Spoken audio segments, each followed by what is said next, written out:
Само на снимките и видеоклиповете от НАСА и други официални надежни в кавички източници хоризонтът изглежда извит. Всички нередактирани аматьорски изображения на Земята обаче ни показват напълно плосък хоризонт. Това виждаме и със собствените си очи, когато стоим на плажа, наблюдавайки от една изгодна позиция. Независимо от надморската височина, хоризонтът винаги изглежда равен и плосък във всички посоки на 360 градуса, защото е такъв и винаги се намира на нивото на очите на наблюдателя. Никога не трябва да гледате надолу или нагоре, за да видите хоризонта. Той ви посреща. Няма значение какво казват за размера на Земята. Ако тя е сфера, би трябвало да имаме нужда да коригираме погледа си нагоре или надолу, за да срещнем хоризонта.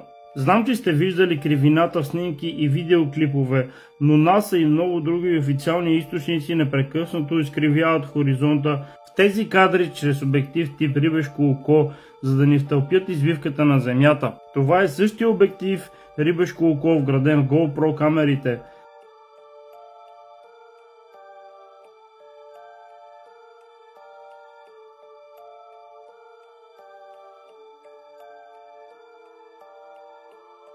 Знам какво ще кажете. Виждали сте кривината на хоризонта, докато летите със самолет, но за съжаление това също е голяма измама. Илюминаторите на тези самолети са обикновено извити навън, което създава илюзията за изкривяване на хоризонта. Една статия в Телеграф, подхранваща лековерието на читателите, обяснява, че илюминаторите са били променени, защото квадратните прозорци причинявали по-висок процент катастрофи. Да. Те използват човешките размери, за да разколебаят собственото ни безпогрешно възприятие за плоската и неподвижна Земя. Те твърдят, че не сме достатъчно големи, за да станем свидетели на кривината. Този балон, достигайки височината от 37 км, ни предоставя тези кадри, без да използва обектив тип рибешко око. Абсолютно равен хоризонт навсякъде. Балонът се люлее и върти, но хоризонта остава неизменно равен, без да изкривява по никакъв начин формата си. Това е проблемът.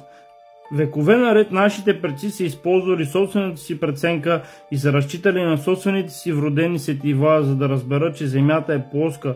И въпреки, че някои са се занимавали с теории за потенциалната кривина на Земята, едва през ранния модерен период, чрез пътешественици като Христофор Колумб, моделът на хелиоцентричния глобус е станал доминиращ. И хората завинаги пожертвали знанието на собствените си сетива.